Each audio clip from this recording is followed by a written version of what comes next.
Hi, for the first video of this new year, we will see this avionics instrument. This is an EPR indicator. It was used in an Airbus A300-600. On the front there is a pointer and also a digital display. There is also an index which can be set using this knob. So this knob is probably connected to an encoder. This is a very long instrument, something like 40 centimeters long. This one was manufactured by Thales, which is a French company. So you can see the indication here. So this is a simulated EPR indicator. So that means that this instrument was used actually in a simulator. So we can see a sticker here, not for flight.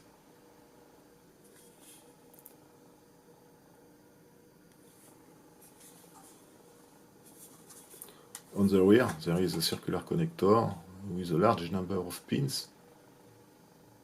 Okay, so first let's open that thing to see what is inside, and after I will try to get it work.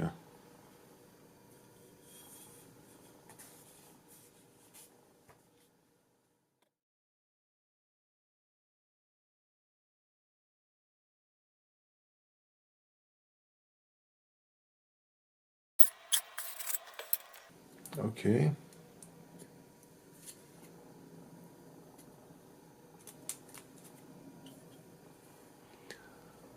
Okay, we can see on the front side the servo motors for the servo controls of the three devices. You can see that we have three motors.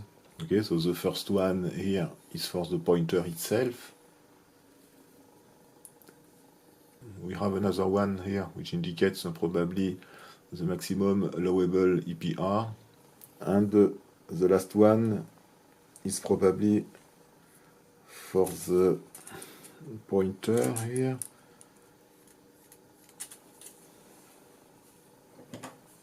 Okay, so there is a motor here, probably a DC motor, and we should have here a feedback potentiometer. We can see these three wires here. Okay, so there is here, I didn't see, but this is maybe a kind of self-test.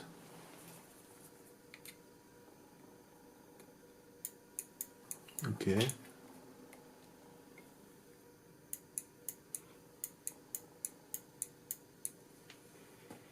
Okay, we can see that there is a micro switch.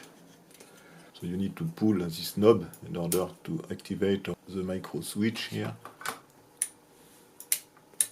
Okay, and there is an encoder here. We can see a small gear train.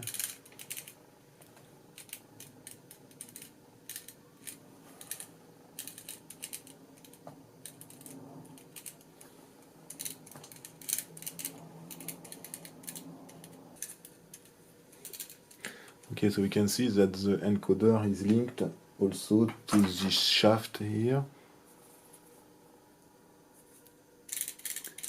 So this shaft permits probably to modify the indication which is here, but it is masked by the flag here. So there is here an indication of the value of this knob.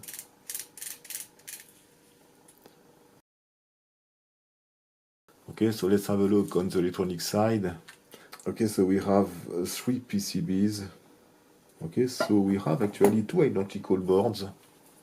This one here and the other one on the bottom here.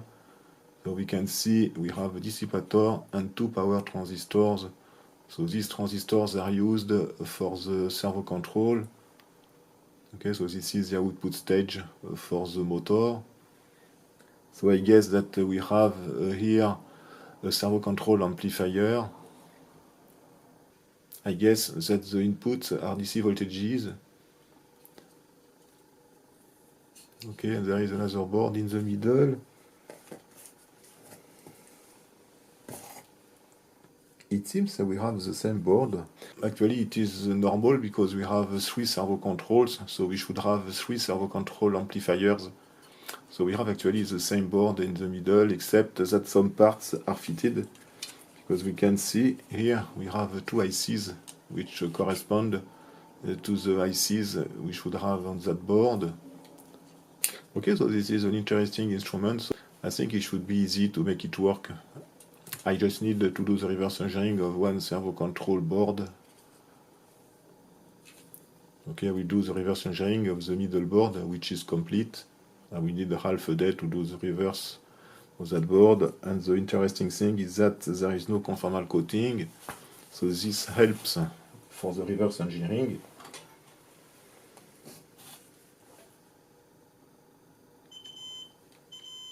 Okay,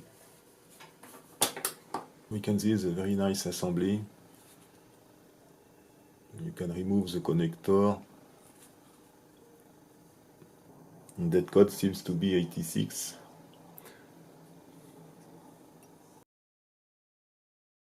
You can see that there is a ceramic capacitor below the transistor.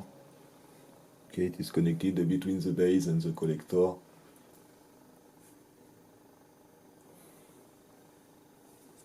The part number is BD680, so this should be a Darlington actually, and we should have the complementary BD681. And here we have an AD581, so this is a voltage reference.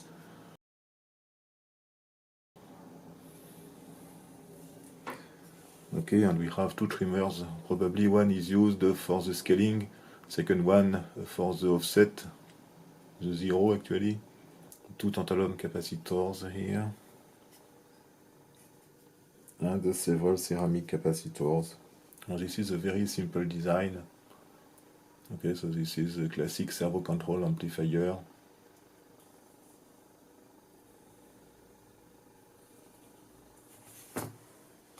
Okay, we can see here the middle board, which is complete. Actually, on that board, there is also the control of the digital display. This one here. Okay, it is a digital display of the EPR itself. So on the same board, we have the control of the pointer and the digital indication here. So we can see that these parts are populated. We have here 4 CD4055, which are actually BCD to 7 segments converters. So we can see effectively, for example, on that part here, 4 lines here connected from that part to the connector. Okay, so effectively it seems that these boards are actually specifically designed for the simulator, because the input should be 4 BCD coding inputs. Okay, so the rest of the board is identical to the previous boards. There is a servo control amplifier here. So you can see also that the ICs are classic plastic deep IC. Okay, it will be difficult to drive the BCD coding here because we need several digital inputs. But what we can do is to activate at least one servo control, this one for example. This is the schematic diagram of the servo amplifier. The input is here. This is a differential input. There is a differential amplifier here. There is a trimmer which permits to set the scaling. The summing point is here. There is a feedback potentiometer here, which is supplied with a voltage reference. Okay, so this voltage is positive. So there is the summing point here, which is fed to the error amplifier. There is also here an adjustment of the offset, and the output is fed to a second stage here. You can see the push-pull output transistors here, and there is a current limitation using these shunt resistors here and these two transistors, and the output is fed to the motor. The motor is linked to the feedback potentiometer through a gear train. For the test, I have connected the differential input to this potentiometer, which is supplied with a voltage of plus or minus 10 volts. I will test only the EPR indication, the white pointer here. Okay, so let's turn on the power supply. Okay, so we can see the lighting also, which is activated. Okay, so we can see that this thing works. The input range is minus 10 volts to plus 10 volts.